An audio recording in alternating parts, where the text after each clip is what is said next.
Greetings. I'm Howard Gardner. I'm speaking to you from the Harvard Graduate School of Education in Cambridge, Massachusetts. It's the beginning of July, and I'm looking forward to spending the next hour with you talking about the work for which I am best known, the theory of multiple intelligences. And I have a rough plan for the next hour. We're going to start with the distinction between intelligence and intelligences, then introduce the major points of MI, multiple intelligence theory, some of the claims and implications of the theory, the term entry points, one of the ways of using multiple intelligence theory in teaching, how we could go about assessing people's intelligences, some remarks about unusual special populations, and then a very big question that I've been focusing on for the last couple decades: what should we use our intelligences for? Intelligences for what? And the answer will be for encouraging the good, but you'll get a lot more details if you stick with me. And at the end, we'll have a chance to summarize the hour's content. There's going to be a lot of information. It's going to come at a fairly rapid rate, but I hope that even as you fasten your seatbelts that you'll find it interesting and maybe even entertaining on occasion. So we all know the idea of stepping on a scale to find out how much you weigh, or taking a ruler to see how tall you are. For many years within psychology, there's been the notion that if you take a test called an IQ, or intelligence quotient test, you can find out how smart somebody is. So I hope you see the analogy between people's weight, their height, and their IQ. And this follows a perspective which is very widely adhered to in the West. And by the West, I mean United States, Europe, and parts of the world that influenced many countries in the Americas, Australia, New Zealand, and so on. And the belief in the West is a single intelligence, which we psychologists call G for general intelligence. It's highly heritable. That's very important. What that means is if you know how smart your grandparents are, you'll know how smart you are. That's what heritable means. And of course, that means you can't do much about your G, about your IQ. You're stuck with your grandparents. And we psychologists, hooray, we can tell you how smart you are by giving you a test, or maybe looking at your brain waves, or perhaps even swabbing some saliva to take a look at your genes. Now, I said the West because if you go to East Asia, to China, Japan, Korea, you'll find a different set of beliefs. In those countries, the belief is that how smart you are is a reflection of how hard you work. There's a saying in Japan, fail with 5, pass with 4. If you're lazy and insist on sleeping for 5 hours, you won't pass, but if you're harder working and you cut out an hour of sleep, maybe you'll pass. Now, as you can tell by looking at me, I've been around for a long time. And I can tell you, you should pick your grandparents shrewdly, and you should work hard. But since you can't do anything about who your grandparents are, that's been determined, the only effort you have vis-a-vis intellect is working hard. And so I think in many ways the East Asian view is much healthier than the view that we've cultivated for whatever reason in the West. So I wouldn't have to take up an hour of your time if I was just going to say, go give an IQ test and then you'll know how smart you are, or how smart your students are. About 30 years ago, a little bit over 30 years ago, I developed a very different ways of thinking about it called the theory of multiple intelligences. And it's a new theory, or at least it was a new theory then. It was based on lots of different evidence from lots of different quarters. What we know about evolution of the species over a long period of time, as well as evolution of the brain of Homo sapiens, as well as the brain of other species. Examining unusual populations. We'll talk about this at the end of the talk. Individuals who are prodigious, individuals who are autistic, individuals who have very jagged profile. I mean, if the notion of IQ were strictly true, if you're smart in one thing, you should be smart in everything, and if you're not smart in one thing, you shouldn't be smart in anything. MI theory, which is quite intuitive, says that you might be smart in some things, average in other, and quite poor in a third area. I took a look at what kinds of skills and knowledge was valued in different cultures, both contemporary and historically, what was valued in the caves, what was valued in the fields of East Africa, what was valued in the South Seas. So it isn't just what you needed to do well in a modern Western school. It's a much more historical and a much broader, more synoptic view.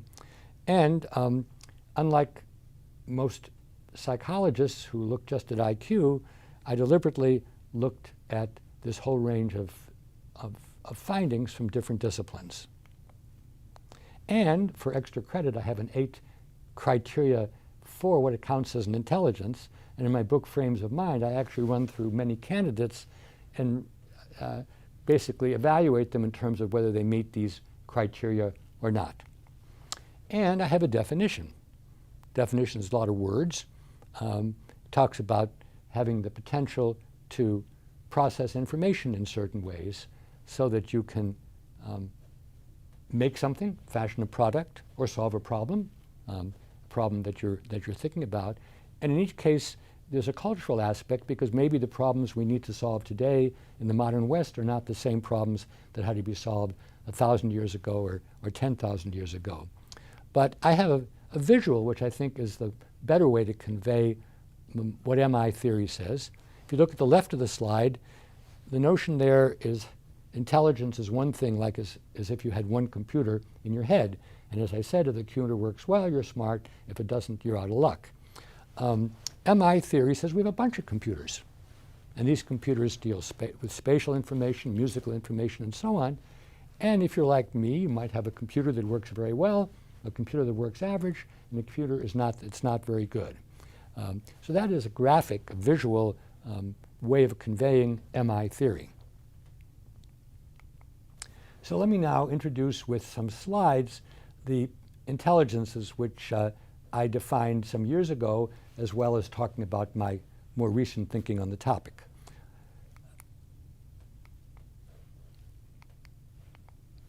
The first intelligence is linguistic intelligence. It's the intelligence of an orator, a writer. This is a Chinese poet, Li Po. People who are good with language. This would be lawyers, writers. Second intelligence is logical mathematical. It's the intelligence of a scientist, a mathematician, somebody who deals with logic, somebody who deals with numbers. Now I list these intelligences first because if you take an IQ test, that's really what's being tested, is your linguistic and your logical mathematical intelligence. And that's fine because IQ tests are used to predict how you will do in a certain kind of school at a certain historical era. And clearly it's good to have linguistic and logical mathematical intelligence if you want to succeed in school. But we don't stay in school our whole lives. And the further away you get from school, the more your job, your life, your family involves skills other than school ones, the less important those two intelligences are, and the more important the other intelligences are. And I think there's at least a half a dozen other intelligences: musical intelligence, the intelligence of a composer, of a performer. Here's the conductor of the Baltimore Symphony. Fourth intelligence, spatial intelligence. It's the intelligence that you need to find your way in wide space, the way a navigator or airplane pilot would, or in more constrained kind of space, like a chess player. Fifth intelligence is bodily kinesthetic intelligence. As you can see, it's the intelligence of the dancer, or the athlete, or the sculptor, or the surgeon, people who use their whole body, as a dancer or athlete would, or parts of their body, as a craftsperson or a surgeon would, to solve problems or to make things. Sixth intelligence is interpersonal intelligence. Very important intelligence for understanding other people, being able to work with them, people in politics, people in the media, people who are trying to sell you a used car. They're all using their interpersonal intelligence. Next intelligence is intrapersonal intelligence. Intra means turning inside. It's having an understanding of yourself, who you are, what you can do, what you want to do, what your skills are, what the obstacles are, what your motivational state is like. This kind of intelligence is very, very important nowadays because so many of us have to make our own decisions about where to work, with whom to work, what to study, what not to spend time on. And if you don't have a good knowledge of yourself, then you're going to make a lot of unnecessary mistakes.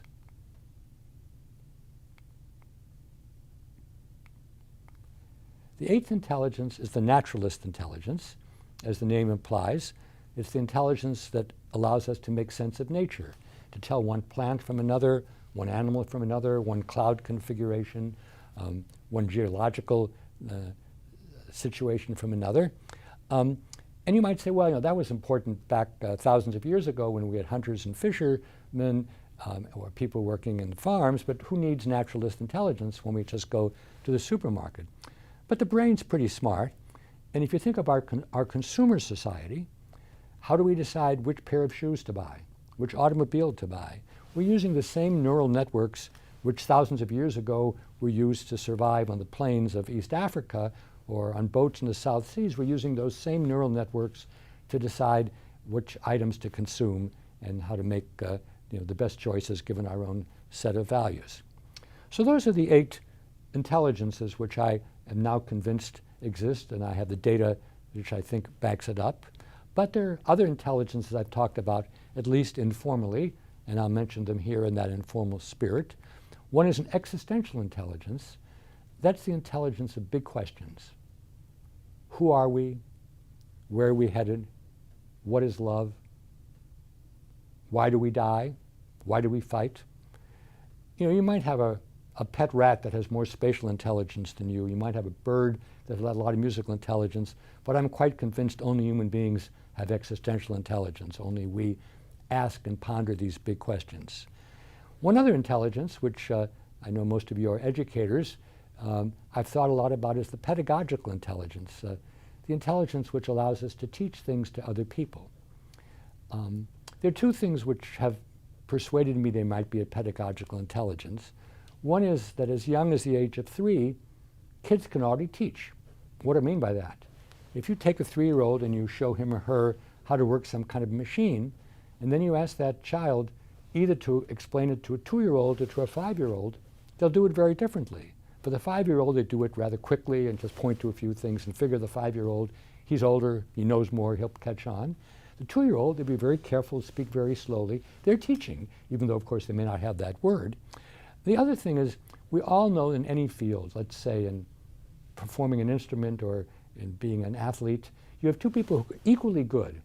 You can't get anyone on a higher grade than the other, and yet one can teach very well and the one can't teach at all. That's pedagogical intelligence. So I think those might be intelligences, but I haven't got the scientific evidence that I have for the other intelligences. So I'm just giving them to you in a preliminary way. So that's the theory. Not one computer, not one intelligence, but a bunch of computers. We've got them all. All of us have these intelligences. That's what makes us humans, cognitively speaking. So as I joked, rats might have more spatial intelligence, birds might have more musical intelligence, but we're the species that has these 8 or 9 or 10 different intelligences. That's what makes us human. We've got those computers.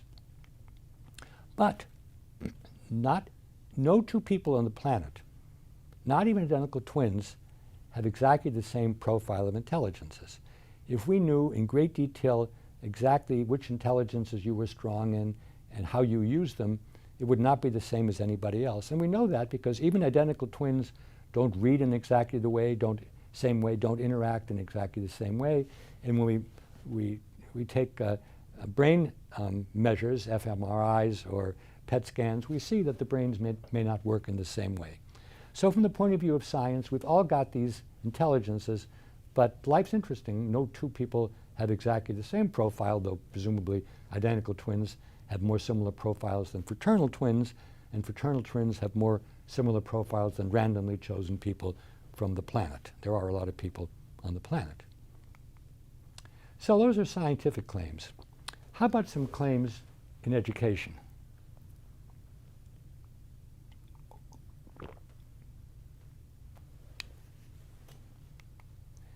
The first claim is that we should individualize teaching and learning as much as we can. Since people have different intelligence profiles and different brains, it's suboptimal to teach everybody the same way and to assess everybody in the same way. Now clearly, it's easier to individualize if you have a small number of students.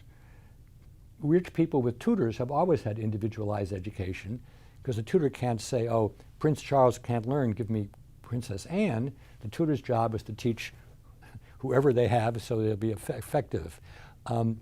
But with the advent of digital devices, individualization, or personalization as it's often called, is much more possible than it's ever been possible before. So we're lucky that we can individualize education more now than we could have when we had 40 kids in a class and no media at our disposal. But there's something one could always do if one wanted to do and one knew how to do it, and that was to pluralize. What is pluralization? I begin with the notion that nobody can teach everything anymore. If they ever could, they certainly can't now. So we have to decide what's really important, and we have to focus in our classes, whether they're in person or online or even in books, we have to focus on things that are really important, things which are central to disciplines, which are central to occupations. And then we should pluralize, and that means we should present the material in more than one way. We shouldn't just talk about it as I am today because we have limited time. We shouldn't just have movies. We shouldn't just joke about them. We shouldn't just dramatize them. We should teach things in different ways. So here's an individualized class. Maybe the students are all studying the same thing, but they're certainly studying it in ways that make sense to them. And the more different ways we can give to them, the more we can pluralize, the better. So here's pluralization. This is about the Civil War. You can do it through books. You can do it through DVDs. You can do it through photographs. And of course, you can do it through contemporary history. There are many, many ways to help people understand the Civil War or the theory of evolution or what gravity is, any central concept in and across the disciplines. Now, I said important point number one, so it's probably important. And it may surprise you. I meet people all over who say, oh, Dr. Gardner, I love your theory, and if I have a multiple intelligence class or multiple intelligence school, and of course I'm flattered and I say thank you, but actually multiple intelligence isn't an educational end in itself. Rather, you have to decide what are your educational goals, what are you trying to achieve, and then we can talk about how an understanding of MI theory and MI practice can help you achieve those goals. So what do I mean by goals? Here's a whole litany of goals, from understanding disciplines to learning the arts to getting high scores on the PISA or the TIMSS to being community service. Any school that said it was trying to do all these things, I'd say that's too much. Decide what's really important. And then if you decide, for example, that disciplinary understanding is very important, then you can use MI theory to say, well, what are some of the good ways to teach history? What are some of the good ways to assess history? It'd be very different if it's service to the community. That plays much more in personal intelligences. How can we use our personal intelligence to decide what to serve the community and how to go about doing it? So, in summary, you need to have educational goals. That's a question of values, and I shouldn't tell you what your values are. That's something for you to decide as a teacher, as a principal, as a policymaker, and then we can talk about how MI theory might help you to reach those goals. The second point is even more surprising, and that is nowadays there's a huge push to try to get scientific evidence to help you how to teach, to help you to tell what to teach and how to teach. And I'm all in favor of scientific evidence. I'm a scientist myself, but you can never go legitimately from a scientific findings to an educational practice, an educational recommendation. Because any educational recommendation inherently involves a value system. So let me use MI theory. Let's say Gardner's right and everybody's got 8 intelligences. What does that mean you should do? When I put out the theory, I didn't have educational ideas myself, but some people said, oh, 8 intelligences, we need to teach 8 different topics. 8 intelligences, oh, we need to teach everything 8 different ways. 8 intelligence, we need to put all the kids who are strong in one intelligence together. 8 intelligence, we need to put kids with different intelligences together.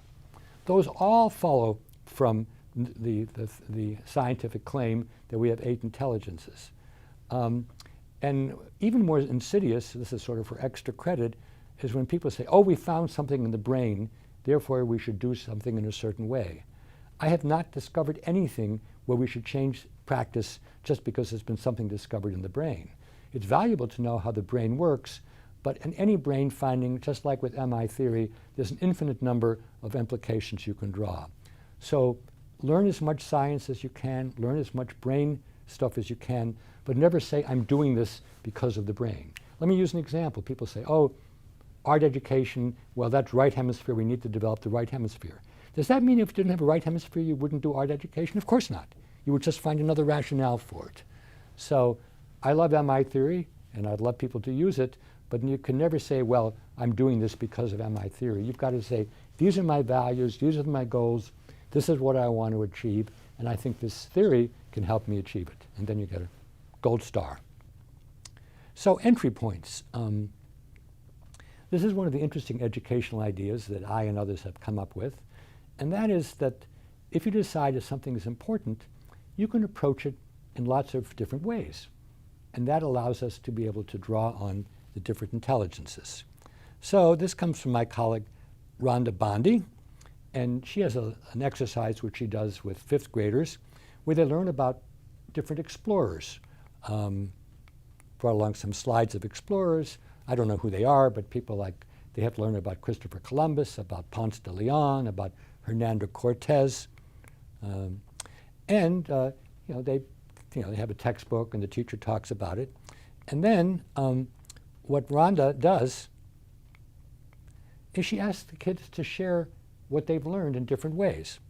They're supposed to tell a story about what they've learned, sing a song or create a song, act out a pivotal scene, a pivotal moment like when Cortez meets Montezuma, map out the course followed geographically, and then say, how would the explorer have drawn? What would he or she have done? I guess they were mostly men. What numbers are important to each? That's a very interesting. Could be the year, could be how old they were, could be how many soldiers they had. For Christopher Columbus, one answer is 3. Do you know why the 3? Because there were 3 ships. Recreate a time that you explored. That's about yourself. What did you do? Did the exploration work?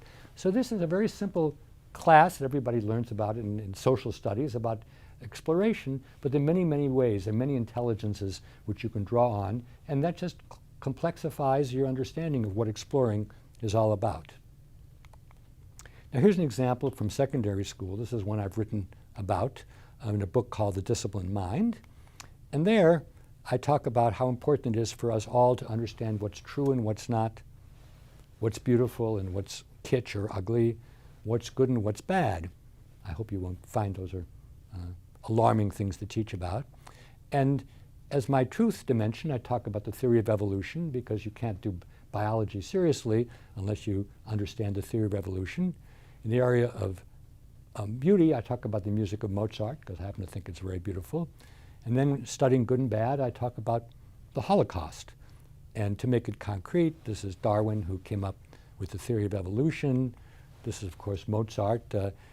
I deal particularly with the Marriage of Figaro, a great work by Mozart. And then this is a book about the Holocaust, which, of course, is an example of human evil. So what I do in The Disciplined Mind is I lay out 6 entry points, again, for how MI theory can help kids understand disciplines, whether it's biology or music or history. One is through narrative, through stories. Another is through quantity, numbers. There are numbers in everything you study. Through logic. Even the Marriage of Figaro can be laid out as a syllogism. So-and-so loves so-and-so, so-and-so doesn't know about this, therefore that's going to happen. Existential, the big questions. Where do we come from? Evolution is the only scientific answer to that question. In the case of Holocaust, why are people evil? That's an existential question. There are works of art in every area. There are works of art about nature and evolution. Obviously, the music of Mozart is a work of art. But there also are museums for the Holocaust. And when you go there, you can learn through artifacts about what happened. hands-on. You can act out, replicate, make things. You can perform a work of music. You can breed bacteria, which evolve very quickly. You can also do it. You can simulate it on a computer. And of course, you can have group work. You can have jigsaw. You can do things together. You can discuss, problem solve, joke, enact, and so on. So the point here is not that my examples are so vivid, but rather that when you want to study something important like the theory of evolution or the Holocaust, there are lots of different ways in. And if you use those different ways, two important things happen. First of all, you reach more students, because some students learn better from stories and others from logic and others from works of art. Second of all, and crucially, you understand better. Because what does understanding mean? Understanding means you can think about things in lots of different ways. Think about yourself, your family, your home, your school. You can tell stories about it. You can talk about numbers. You can have works of art. If you can explain something only one way, that shows your own understanding is very limited.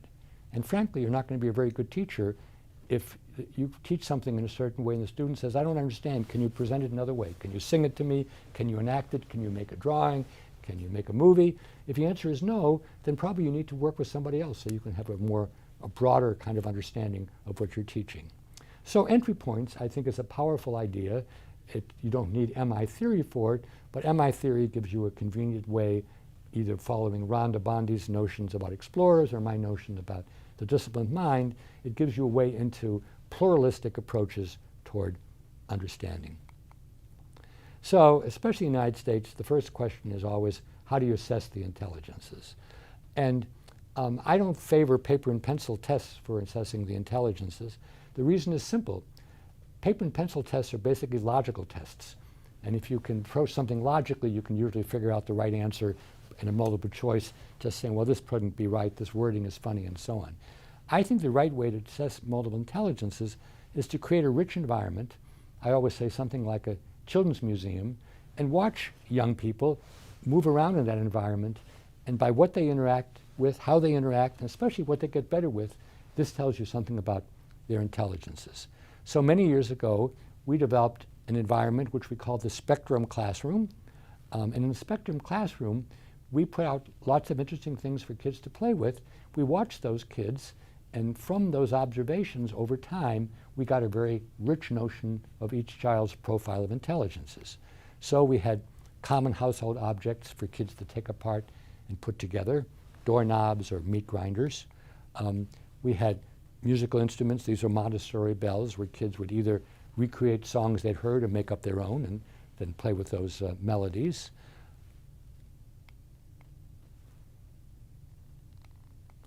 We would provide clay and diorama materials, pipe cleaners, and so on, and have kids put together a three-dimensional display and tell a story about it. And this got at various kinds of intelligences, kinesthetic and linguistic and dramatic. We brought in lots of materials for kids to look at, either with a naked eye or under magnification, and describe and group together those elements, naturalist intelligence. We have board games. Board games give you numerical intelligence, mathematical intelligence, but they also, in young kids, give you interpersonal intelligence. Because if a young child cheats, that's actually a sign of interpersonal intelligence, because the child knows that you don't know everything that he or she knows. Now, after the age of 4, we discourage this kind of use of interpersonal intelligence, but you can't watch the political scene nowadays without realizing that lots of people are assuming that they can get away with lying. And this is a very interesting game where halfway through the year, we bring out blocks and we ask the kids to recreate the large classroom in miniature. So this is a test of spatial intelligence.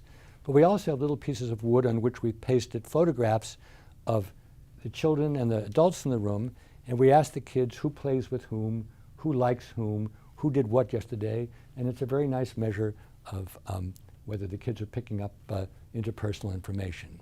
So this is an example of how you can create a classroom, kind of like a children's museum, where if you have interesting materials around and give kids chances to explore, you can tell a lot about their profile of intelligence. And of course, when kids are young, those intelligences can be changed. It's harder to change the profile when you're my age, but there's a big distance between these kids and me.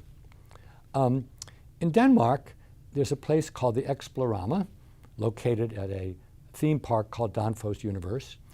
And they invited me to come there because they said, we've created a whole theme park where we can assess people's intelligences.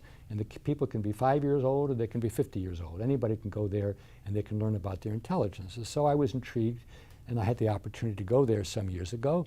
And sure enough, they have all sorts of games to play, games where you have to try to balance things, games where you have to try to figure out numerical codes, games where you have to build things of different shapes out of blocks, games where you have to move very adroitly so you don't trigger a loud noise if you hit one of those strings.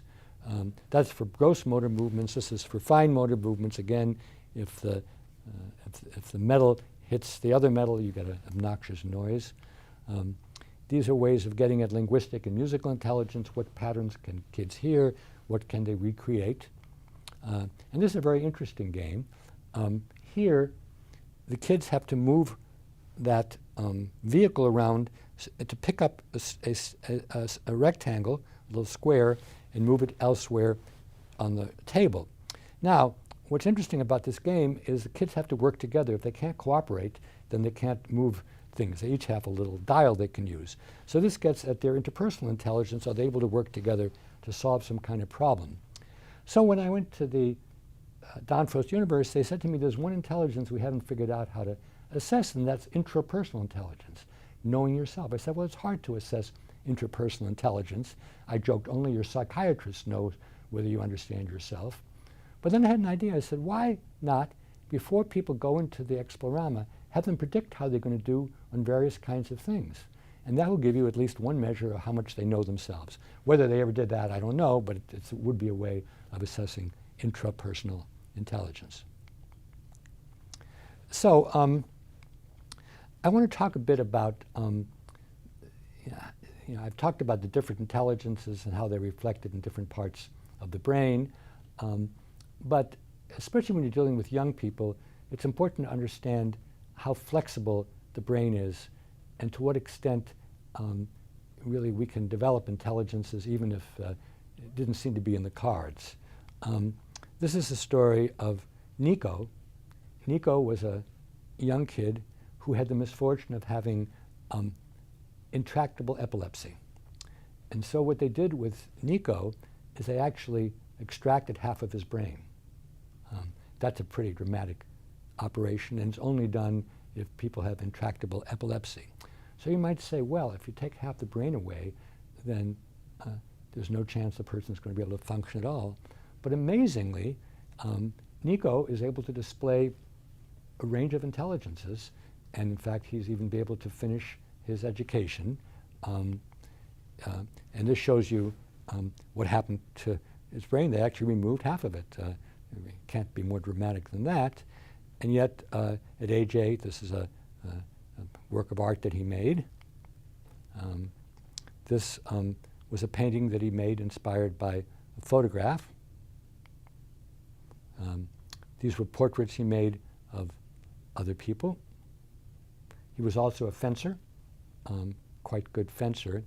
And this is not the sort of thing any scientist would have predicted, but the point here is that when you're young, the brain is very flexible. The word that's used is plastic. You've probably heard that word. And the 8 intelligences, which usually distribute themselves across the entire cerebrum, can rearrange themselves in a much smaller space. That's a self-portrait done when he was about 20. And then this is a movie that is actually opening this week, so you'll hear about it. It's a movie called Life Animated, based on a book written by Ron Suskind. And it's a quite amazing book. It's about his son, Owen, who was, at age 3, was found to be autistic, and he was unable to communicate at all until he began to look at Walt Disney movies. And what his parents noticed was that he would want to see the same movies over and over and over again. And any of you who have kids or grandkids know it's the same what happens with books. You read the book over and over again and you get very bored with it, but actually the kid is learning about the world through the book, so for him the book is a new experience each time. Well, this was what's happening with Owen with reference to Disney movies. He watched the movies over and over again because that was the way in which he learned about the world of emotions and experiences, the kinds of things with those of us who are lucky enough not to be autistic or on the autistic spectrum pick up naturally, so to speak, just by living in the world. But the Disney movies exaggerated those emotions so that they became clearer to a child who himself had difficulty picking up cues from other people. As you'll see if you go to the movie, Owen is now 26 and he's quite functional. He could imitate all of the voices from all the movies, and it's in imitating those voices that he comes to understand what envy is about, what love is about, what pride is about, and it's sort of as a bonus he does it with the voices, showing that he has some, might say, acting intelligence as well. So we're coming toward the end of the talk, when you say intelligence is inherently amoral, what do I mean by that? Well, let's say you have linguistic intelligence. Sounds like a great thing. And Goethe, the German poet, had great linguistic intelligence. He wrote wonderful drama and poetry. But Joseph Goebbels, who was the propagandist under Hitler, also was very good with the German language. So you can use your linguistic intelligence to do things which we value, great art. You can also use your linguistic intelligence to encourage genocide. Let's take interpersonal intelligence. Take two people who were on the scene in the world in recent years, Nelson Mandela and Slobodan Milosevic. Nelson Mandela, probably the most admired person in the world, used his interpersonal intelligence to bring people together, to take a warring nation and make it into one nation with much less trauma and much less killing than anybody would have expected. He was using his interpersonal intelligence in a very positive way. Slobodan Milosevic was a Serbian leader. He developed the notion of ethnic cleansing, and if you weren't a Serb of the right religion and the right ethnicity, then you shouldn't be allowed to live. And he was very persuasive. He led Serbs in military victories in the 1990s, and he was using his interpersonal intelligence in ways that were wicked.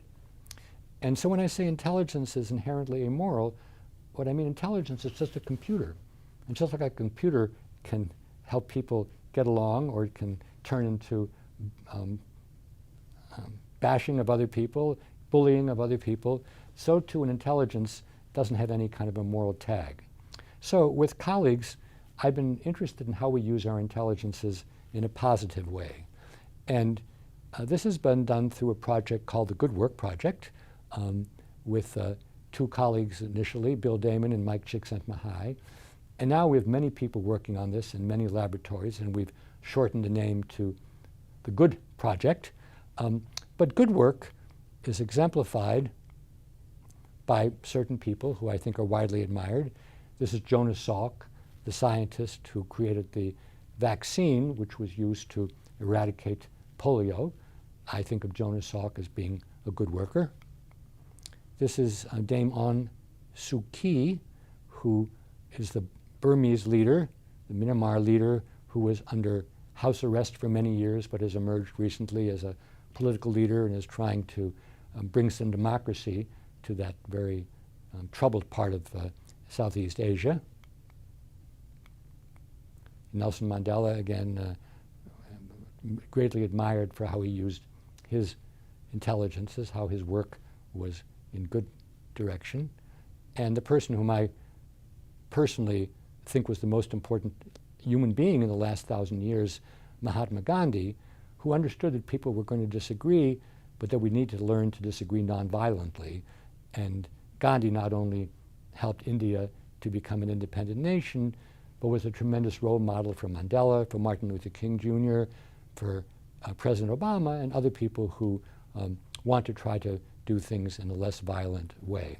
So these are people who are good workers. Probably none of them is perfect, but probably they would stand for most people's list of good workers. So what is a good worker? A good worker is somebody who has three qualities. He or she knows what they're doing. They are technically excellent. They like their work. They look forward to it. It's engaging. It is meaningful for them. And this is what I focused on in my own studies. They carry out that work in an ethical way. So let's think about teachers. A good worker teacher would be somebody who knows this topic, her topic, is well informed, keeps up, is excellent in the mastery of whatever they're teaching. Number two, they like their work. They look forward to it. They look forward to Monday. They don't dread it. They might like the weekend, but that doesn't mean they don't want to go back the next day. And you know, if your work is not meaningful, it's very, very hard to continue doing it, let alone to do it well. And then again, what I'm most interested in, you know, carrying out your work in an ethical way. Now, what I mean by ethical, you might say, well, of course, teachers are ethical, but ethical dilemmas come up all the time, and how you deal with those dilemmas is not easy. So let me give you a couple of examples. You have a child in your class who's very needy, who has lots of problems, and could take up all your time. You've got 25 other kids in the class. How do you divide your time between the kid who's really needy, who needs a role model, who needs your love and needs your attention, and 25 other kids who may need it as well? That's an ethical problem. And there's no easy answer to it, but you really work very hard to try to do the right thing. You don't always succeed. When you fail, you try to do a better job the next time. Another ethical problem comes out of our good work research. There was a teacher, chemistry teacher, an excellent teacher. Students loved the teacher, but the teacher was a tough grader. And his students were not getting prizes in school because their averages were not as high. So they went to Mike, the name we gave him, and they said, Mike, you know, you should give higher grades. We love you, but we're not doing well in the competition. And this is an ethical dilemma, because Mike was trying to give kids the grades that they deserved and not the grades they wanted to have. So don't assume that just because you're a teacher, you're ethical. Ethical things come up all the time. I'm a teacher, and they come up all the time. What do I do when I think a student is getting a doctoral degree but should never be a scholar? How do I handle that? That's a very ethical, very difficult ethical dilemma, and there's no right answer. You just try to do the best you can. So in good work, we look at people who use their intelligences to learn the matter well, to find meaning in what they do, and to try to be ethical. And this is a graphic that we have. It has the three E's: excellence, engagement, and ethics.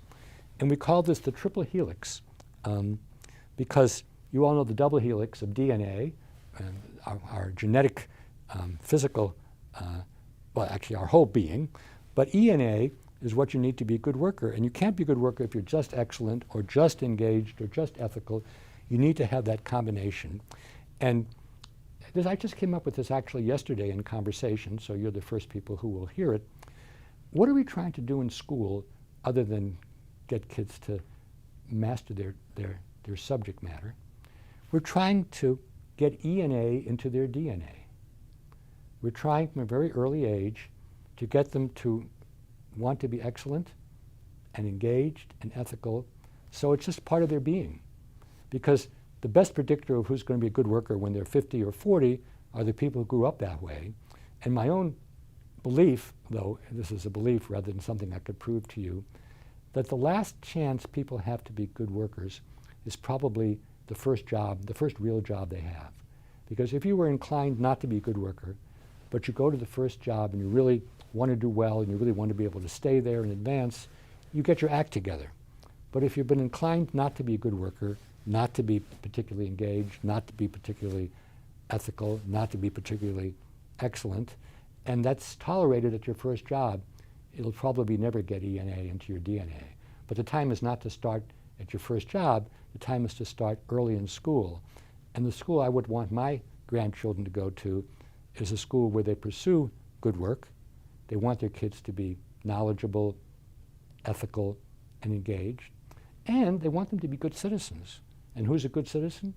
A good citizen is somebody who knows the law, knows the rules, knows the regulation, cares, votes, petitions, tweets, whatever, and tries to do the right thing. You can have a citizen who's well-informed and very noisy, but they're just promoting themselves. And that does not make a civis. That does not make a society. That just makes self-aggrandizement, something we have, alas, a lot of in our country today.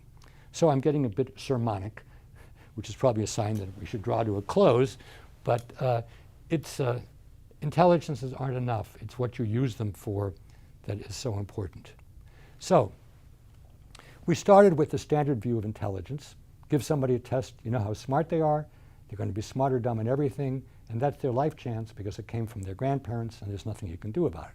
Why do I say grandparents rather than parents? Well, because of course, when you look at the genes of all of your grandparents, you're more likely to find out what you're going to be like than if you just look at your parents who only have a certain amount from each grandparent. So as a scholar many years ago, I realized that this was a very limited view of intellect. So I spent a lot of years reviewing a lot of findings from biology, evolution, genetics, anthropology, history, prehistory. I set up a set of criteria for what comes up as intelligence. I had a definition about solving problems and making things that are valued, and that became the intellectual basis for MI theory.